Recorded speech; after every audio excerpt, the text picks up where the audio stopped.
Welcome to math lakhs. मेरा नाम है रतन राहू। इस वीडियो में है क्लास 10th के chapter number 1 real numbers. Real numbers का ये इंट्रोडक्शन वीडियो है। इस वीडियो में सभी तरह के थ्योरी को कवर किया गया है।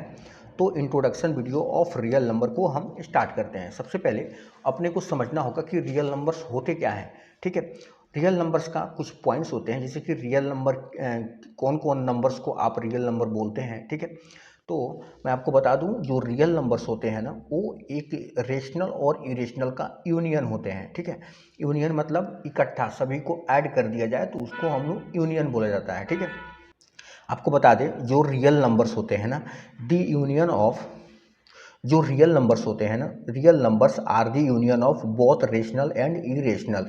मतलब कहने का मतलब है कि जो रेशनल नंबर होते हैं, जो रेशनल नंबर होते हैं, रेशनल नंबर कौन कौन से नंबर को बोलते हैं आप? रेशनल नंबर जैसे कि यहाँ पे 3 हो गए, 3/2 हो गया, यहाँ पे 4/5 हो गया। इस तरह के जो भी जितने भी नंबर हैं वो क्या होते हैं? रेशनल नंबर होते हैं। और इरेशनल नंबर क्या होते हैं? इरेशनल नंबर जैसे कि यहाँ पे √2 हो गया, √3+1 हो गया, या फिर आप पाई को ले लो। ये सब नंबर क्या होते हैं? इरेशनल नंबर होते हैं। तो रेशनल और इरेशनल, यही तो सारे नंबर होते हैं। रेशनल और इरेशनल को अगर मिला दिया जाए तो टोटल नंबर्स के बराबर होते हैं। ठीक है, तो रेशनल रेशनल एंड इरेशनल का यूनियन होता है। यूनियन मतलब इकट्ठा, अगर इन दोनों को ले लिया जाए, जोड़ दिया जाए, तो बन जाते हैं रियल नंबर्स। ठीक है, पहला पॉइंट। अब इन दूसरा पॉइंट में क्या है? दूसरा पॉइंट में आप इसे नंबर लाइन पे क्या करते हैं? एक्सप्रेस्ड कर सकते हैं। ठीक है, तो यहाँ पे हम लिख देते हैं, real numbers can be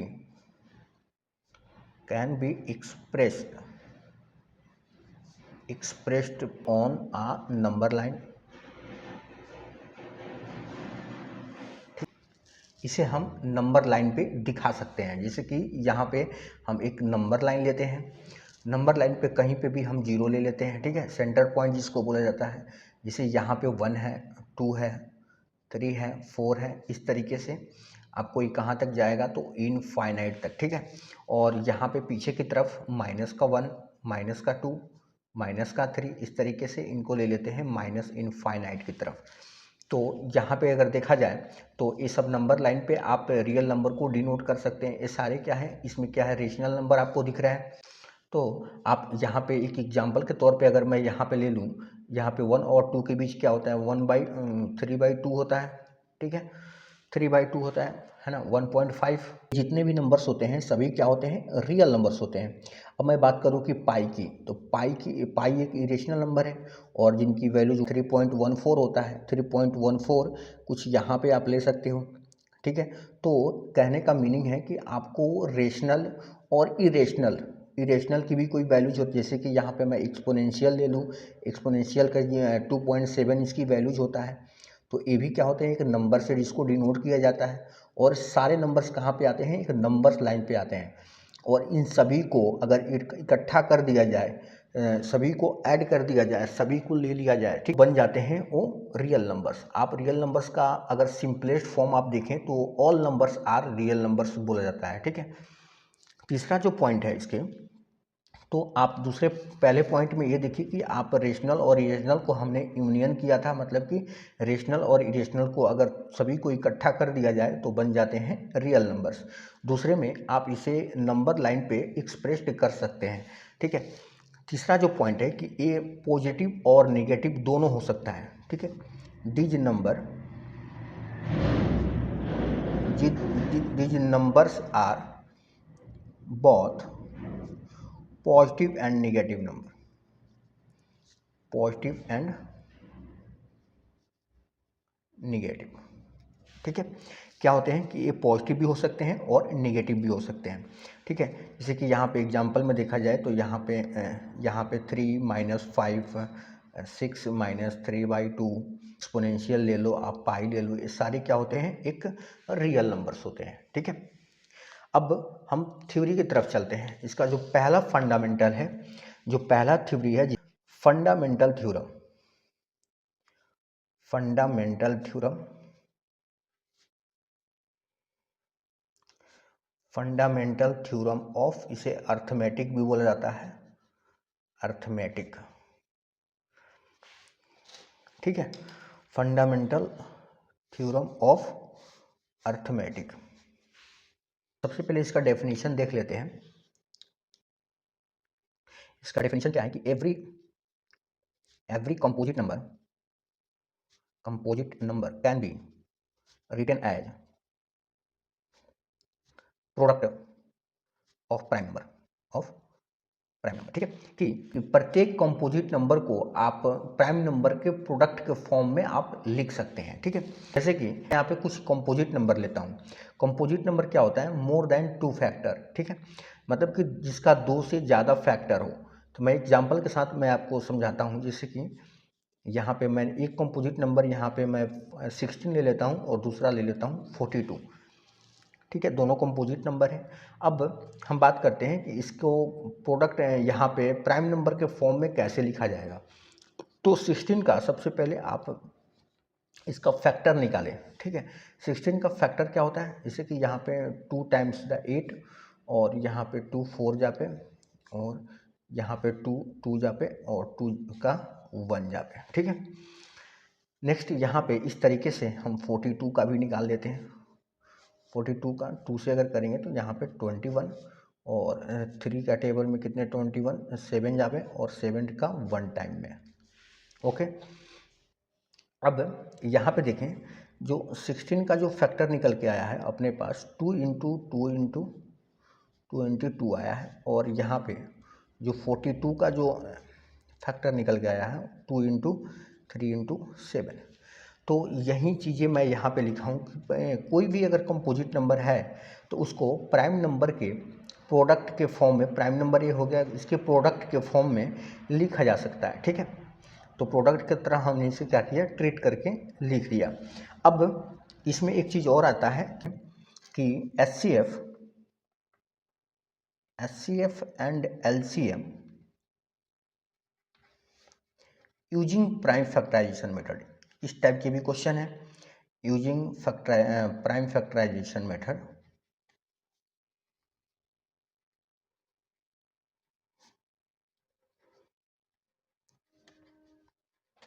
okay, मतलब कि एचसीएफ और एलसीएम को आप प्राइम फैक्टराइजेशन मेथड के यूज करके कैसे सॉल्व करेंगे।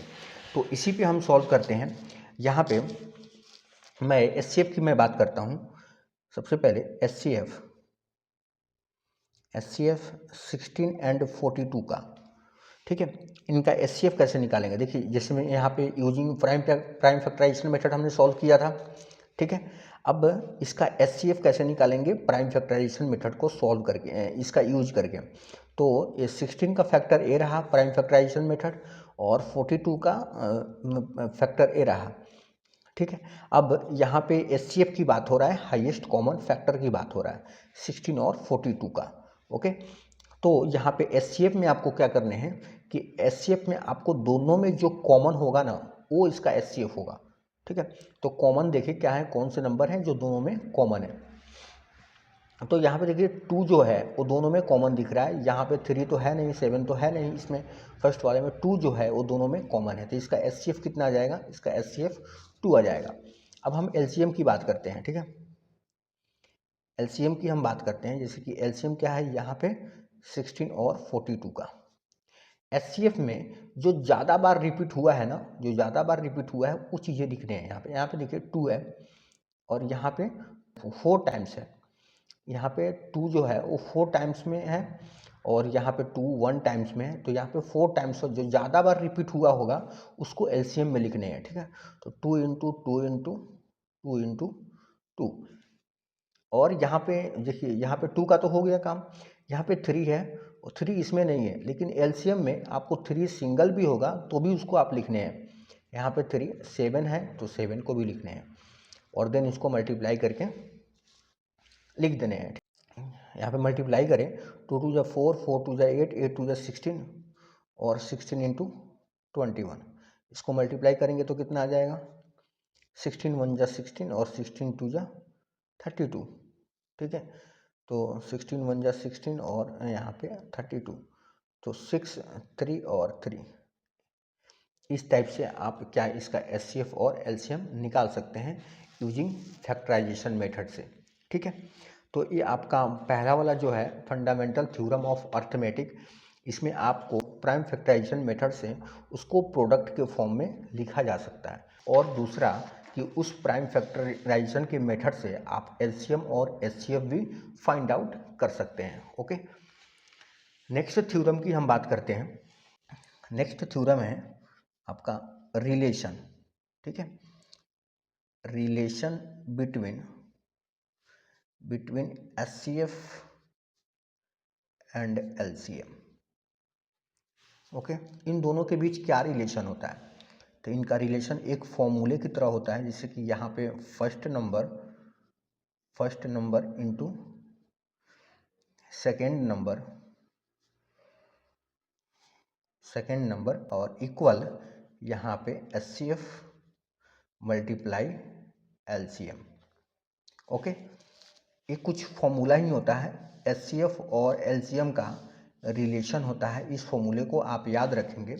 यहाँ पे देखिए, यहाँ पे कोई 3 आपको नोन होगा और यहाँ पे एक अननोन होगा, उसी को आपको फाइंड आउट करने हैं, ठीक है। जैसे कि मैं यहाँ पे एक एग्जाम्पल के तौर पे मैं आपको बता देता हूँ। यहाँ पे गिवन में आपको दे रखा है, जैसे गिवन में फर्स्ट नंबर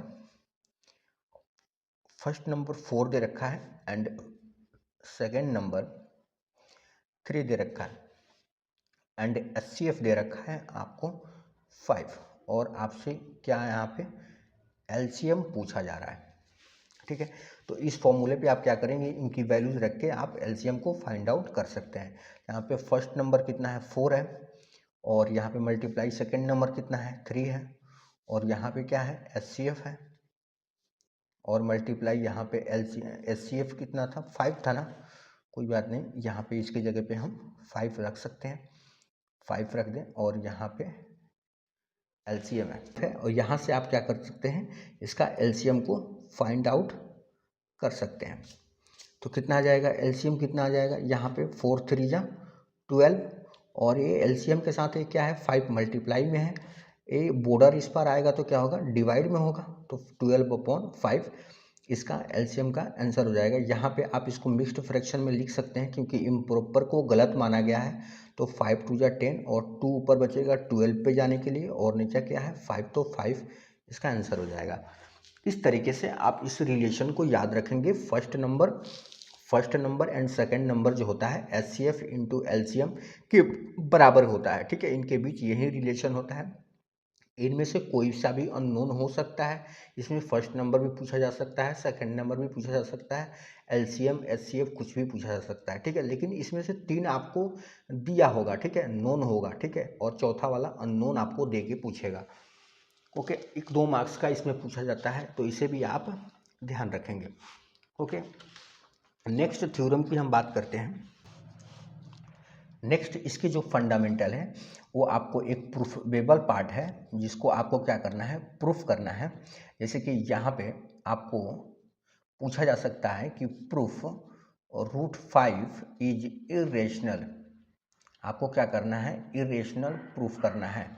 तो देखिए इसको कैसे आप इरेशनल प्रूफ करेंगे, तो ये बोला जा रहा है कि √5 एक इरेशनल है, तो आपको इसके अपोजिट मानना होगा। इसका अपोजिट क्या है, इसका अपोजिट होता है कि √5 एक रेशनल नंबर है, ठीक है। तो यहाँ पे सबसे पहले आप क्या करेंगे, लेट अस यहाँ पे एज्यूम √5 इज, पहले क्या किए हम इसको रेशनल मान लेते हैं, ठीक है।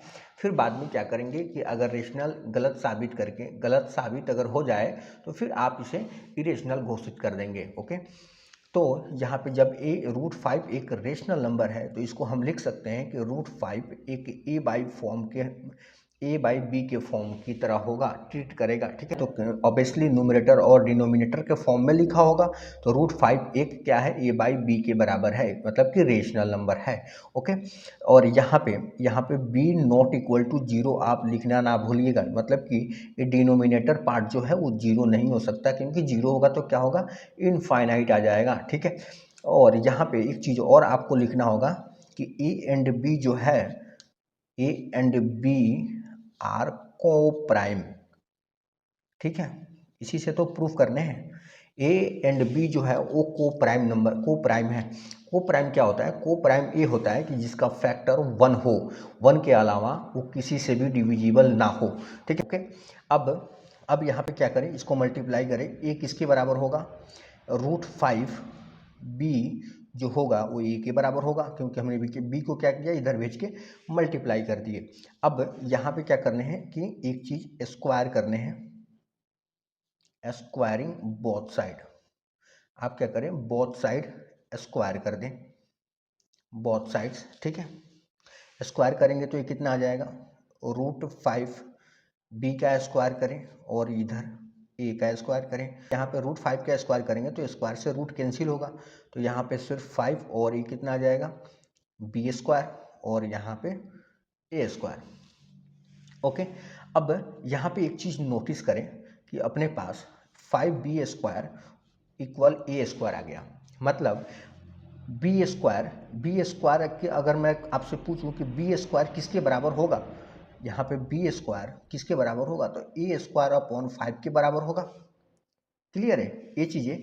तो यहाँ पे हम क्या लिख सकते हैं, पहला कैलकुलेशन हम क्या निकाल सकते हैं कि ए स्क्वायर इज डिविजिबल बाई क्या, 5, ठीक है।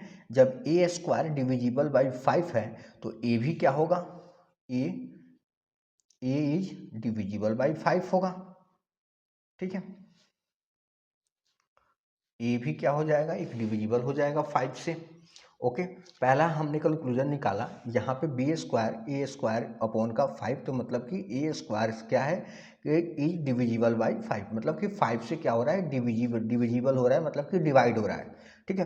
तो जब ए स्क्वायर डिवाइड हो रहा है तो ए भी क्या होगा, डिवाइड होगा। ओके, अच्छा, यहाँ पे ए इज डिविजिबल बाई जब 5 है तो हम इसको कुछ इस तरीके से लिख सकते हैं कि ए क्या है 5 एंड सी ले लेते हैं, या फिर डी ले सकते हैं, कुछ भी ले सकते हो। मतलब कि यहाँ पे ए क्या है, एक डिविजिबल बाई 5 है, मतलब कि यहाँ पे अगर सी बराबर आपसे पूछा जाए तो क्या होगा, 5 डिवाइड करेगा ए को, है ना। तो एक यहाँ पे ए क्या है कि एक डिविजिबल बाई 5 था, तो मैंने कुछ इस तरीके से लिख दिया। और यहाँ पे सी को मैंने मेंशन कर दिया कि सी क्या है कि एक इंटीजर है, ठीक है। सी इज एन इंटीजर, सी क्या है, इंटीजर है, मतलब कि सी इज कोई एनी इंटीजर लिख सकते हो, कोई एनी इंटीजर है। ओके, अब इसके बाद आप क्या करें, ए की वैल्यूज को यहाँ पुट करें, तो यहाँ पे 5b स्क्वायर, और यहाँ पे ए की जगह पे अगर 5c को रखेंगे तो 5c का क्या हो जाएगा, स्क्वायर होगा। तो यहाँ पे 5b स्क्वायर और यहाँ पे 25c स्क्वायर, ठीक है। इसको कैंसिल करें 5 यहाँ पे, तो बी स्क्वायर किसके बराबर होगा, बी स्क्वायर यहाँ पे 5c स्क्वायर के बराबर होगा। अब यहाँ पे क्या कंक्लूजन निकाल सकते हैं आप, यहाँ पे देखिए सी स्क्वायर किसके बराबर होगा, यहाँ पे अगर मैं आपसे पूछूं कि सी स्क्वायर किसके बराबर होगा, तो बी स्क्वायर में डिवाइड करेगा, है ना। बी स्क्वायर में क्या करेगा, 5 डिवाइड करेगा। ओके, जब 5 यहाँ पे डिवाइड कर रहा है तो इसको हम यहाँ पे कंक्लूजन में क्या लिख सकते हैं कि B square is divisible by 5 लिख सकते हैं। ओके, जब बी स्क्वायर डिविजिबल है 5 से तो बी भी क्या होगा, बी इज, ये भी क्या हो जाएगा, ऑल्सो डिविजिबल बाई 5 लिख सकते हैं, है ना, बाई 5। अब यहीं पे आपको कंक्लूजन, यहीं पे कंट्राडिक्शन क्या करने हैं, गलत साबित करने हैं। यहाँ पे 1 एंड 2 से, पहला एंड सेकेंड से, पहला कंक्लूजन और दूसरा कंक्लूजन से आप क्या निकाल सकते हैं, पहला एंड सेकेंड से आप क्या कंक्लूजन निकालेंगे कि यहाँ पे देखिए ए स्क्वायर का डिविजिबल 5 है और यहाँ बी स्क्वायर का भी डिविजिबल क्या है, 5 है। मतलब कि क्या है कि दोनों कंक्लूजन से दोनों क्या है, एक कॉमन फैक्टर है। ओके, तो यहाँ पे आप लिख सकते हैं कि A and be having common factor,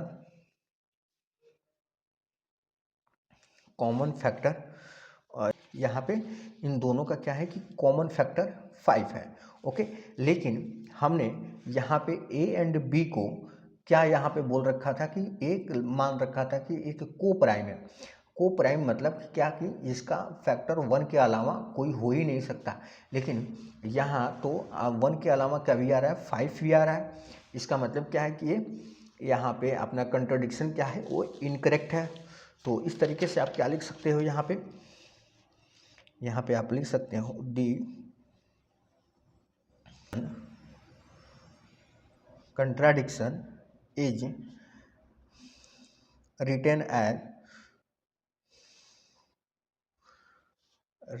as our incorrect assumption।